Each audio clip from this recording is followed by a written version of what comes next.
स्वामी जी महाराज जी की बात बताऊं, हमारे द्वारा की बीती हुई बात। उस समय सीताराम जी थे ना, जो बर्तन आदि साफ करते, संत बन गए फिर बाद में आपको संत वेश में, तो उनको लेकर हम एक बार गए थे।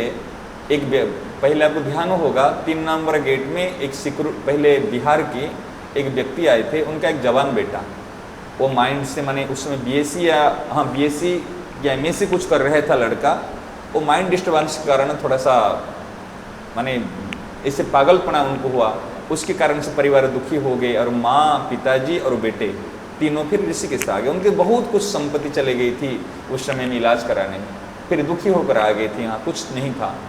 तो यहाँ आने के बाद क्या करे, कैसे रहे, कुछ भी पास में नहीं। फिर 2 नंबर में उनको एक कमरा मिला, तो फिर वो कहीं में बैठे, ईमानदारी से थे व्यक्ति, कि मैं बैठे कि कैसे खाऊं। बहुत सज्जन थे, पढ़े लिखे थे, बड़ी नौकरी किए थे, परंतु नौकरी, इतने बड़ी नौकरी करने के बाद में भी उन्होंने गेट में ड्यूटी दिए, गेट पे करके रूप से, कहीं मैं कुछ तो कम ये कर खाऊं। पता चला धीरे धीरे बात, और कितने तनख्वाह से क्या घर चल, दवाइयाँ भी, सारी चीज़ को। तो महाराज जी पास से बात चल रही है, ऐसे कुछ प्रकरण। महाराज जी ने कहा सेवा तो करो, लेकिन उनको पता नहीं चले सेवा ऐसे करो, और जिसे सेवा करने से उनकी भगवान के प्रति श्रद्धा विश्वास बढ़ जाए, ये ध्यान रखो। जैसे उनके मन में ये बात आ जाए ये भगवान ने किया है, तो भगवान के प्रति उनकी विश्वास बढ़ेगा, और नहीं तो कोई व्यक्ति करेगा तो व्यक्ति के प्रति उनकी लगाव हो जाएगा। बात समझ आए ना? जैसे किसी व्यक्ति ने आकर आपको 100 रुपया दिया, अरे सेठ जी है, बड़े दाता है, बड़े उदार है, तो आपने क्या है, भगवान को छोड़कर आपके सेठ जी में लग गए, ये तो हो गया ना। परंतु सेठ जी को ऐसे देना चाहिए जैसे उनको पता चले भाई राम जी ही दे रहे, परंतु सेठ जी देते समय कहते हमने ही दिया। ये दोनों के लिए हानिकारक, देने वाला के लिए भी हानिकारक और लेने वाला के लिए हानिकारक। देव तो ऐसे दे जैसे व्यक्ति भगवान की ओर चले, और ये व्यक्ति जो ले तो ऐसे ले जैसे भगवान ही दे रहे समझे। कोई भी अगर दे रहा है, और देखो यहाँ पर भी कोई चीज आ रही है, क्या जब गोपाल जी भगवान नहीं चाहेंगे क्या कोई दे सकता है?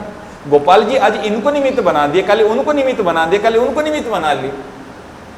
इनको निमित्त बनाने में भले किसी को बना दे, लेकिन उनकी मर्जी के बिना कुछ नहीं। अगर उनके शरण में है तो जिम्मेदारी उन्हीं की है, वो आज यहां से करे, चाहे वहां से करे, चाहे वहां से करे। परंतु यदि ये व्यक्ति दे रहा है, आज हमारा आसक्ति हो गया, अरे ये व्यक्ति तो बड़े दाता है, ये व्यक्ति तो स्थान की खर्चा वहन कर, वो तो कुछ ही नहीं दे रहा है, तो फिर क्या हमारा आसक्ति स्थूल बुद्धि से क्या होती है ना, हम उसी व्यक्ति को खातिरदार करेंगे, उसी व्यक्ति की तरफ लगेंगे, और जो व्यक्ति सत्संगी है, असली बात मानता है, उनकी तरफ कोई परवाह नहीं है, क्योंकि वो चीज वस्तु दिया नहीं और चीज वस्तु दी। ये संतत्वपना कहां है? ये नहीं है। कल बताए थे ना, कोई व्यक्ति लाखों करोड़ रुपया दे दी लेकिन बात नहीं मानी, और कोई व्यक्ति ने आपकी बात मान ली और 1 रुपया जीवन भर दिखाया ही नहीं, तो आप दोनों व्यक्ति से किसको पसंद करोगे? कौन प्रिय लगेगा? सही बात है नहीं? हर व्यक्ति चाहता है कोई मेरी बात मान के चले, और बात मानने वाला ही प्रिय लगता है। आखिर अर्जुन को भगवान को अर्जुन कब प्रिय लगा? जब उन्होंने कहा करिष्ये वचनम तब, मैं आपकी आज्ञा का पालन करूंगा।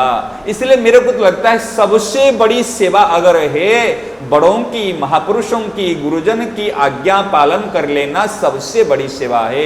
आज्ञा समन ही सुसाहिब सेवा, बड़ों की आज्ञा पालन की समान कोई सेवा ही नहीं है। कोई चीज वस्तु देना लेना वो कोई सेवा नहीं है। महाराज श्री कहा करते कि उम्र भर मुझे एक कौड़ी, फूटी कौड़ी भी मत दिखाओ, कोई चीज वस्तु ही मत देना, लेकिन मैं जो बात कहता हूं इसी बात को मान।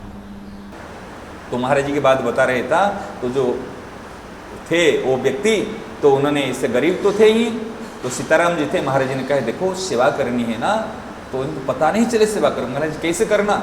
कई राशन की दुकान से A to Z जो भी आवश्यक सामग्री है सब खरीदी कर लो। उस समय में हमने 1000 ना 1200 रुपये की चीज़ खरीदी की, मेरी याद है।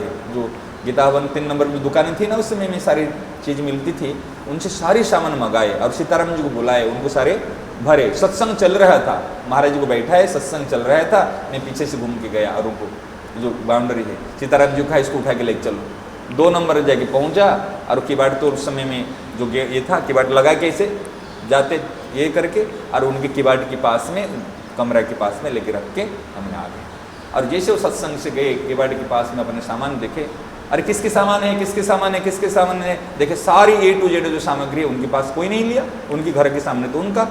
और उन्होंने महीना भर तक यूज किए, लेकिन उन्होंने लगा जो भाई देखो भगवान कैसे देते हैं, अरे बिना चाहे जो जो आवश्यकता थी वही चीज ही, और भगवान के ऊपर इनका अटूट विश्वास हो गया आज भगवान ऐसे देते हैं, हम जैसे शरणागत हो गए और भगवान ऐसे, भगवान को देने वाले क्या, भगवान इसी रूप में देते, और उनका विश्वास और छोड़ के कहीं नहीं जाऊं।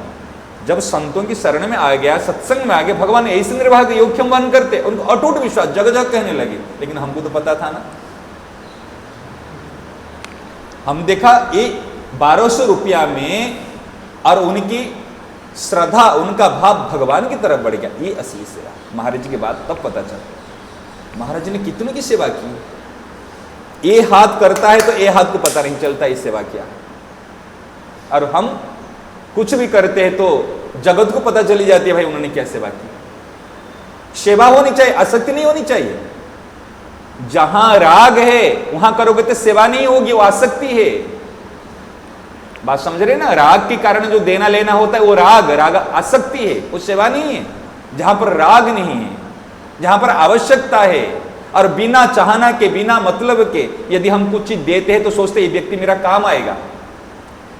अगर हमने दे दिए, व्यक्ति काम नहीं आया तो हम गुस्सा आता है, अरे मैं तेरे लिए इतना किया, तू आज मेरी बात नहीं मानता, तू किया ना उनके पर ऐसा न कर रहा था, तेरे को उनसे खरीदी कर रहा था, सही ना? नहीं, ये होता है, इस साधक की व्यक्तियों के अंदर भाव होता है। करने के बाद में फिर प्रतिबदल में चाहना नहीं होना चाहिए व्यक्ति मेरे लिए करेगा। वो कर भी सकता, नहीं भी कर सकता। हम बेटे के लिए किए, अगर बेटा बात नहीं मानता हम गुस्सा आता है, मैं तेरे लिए इतना गिनाते हैं। हम एक बार बताए थे ना, एक माँ बार बार कहती थी अपने बेटा को, अरे तू मेरी बात नहीं मानता, तू मेरी बात नहीं मानता, तेरे को मैंने कितने कष्ट से पाला, कितने कष्ट से मैंने तेरे को बड़ा किया, मुझे पता है। अरे 9 महीना तक मैंने तुझे पेट में मैंने ढो ढो कर कष्ट उठाया, और कभी भी कोई बात होती, बात नहीं मानता तो माँ कहती तेरे को 9 महीना तक मैंने पेट में ढोया है, 9 महीना तक पेट। बच्चा आखिर गुस्सा में आ गया कि कितनी बार कहती 9 महीना तक पेट में ढोया है, और 9 महीना तक ढोया है तो 9 महीना के किराए ले जा। तो बच्चा ने कहा आखिर 9 महीना किसी घर में कोई रहता है तो महीना महीना किराया देता है, तो 9 महीना की मैं किराया देता हूँ, जा ले जा। बार बार कहते 9 महीना तक ढोया है, ये कोई सेवा होती? आजकल बच्चा भी ऐसे ही है, पागल कहीं का, क्या समझा है, कोई किराए से इसको चुका सकता है? दशा है। लेकिन ये वास्तव में प्रकरण चला तो ये आपको बता दिए असली सेवा है।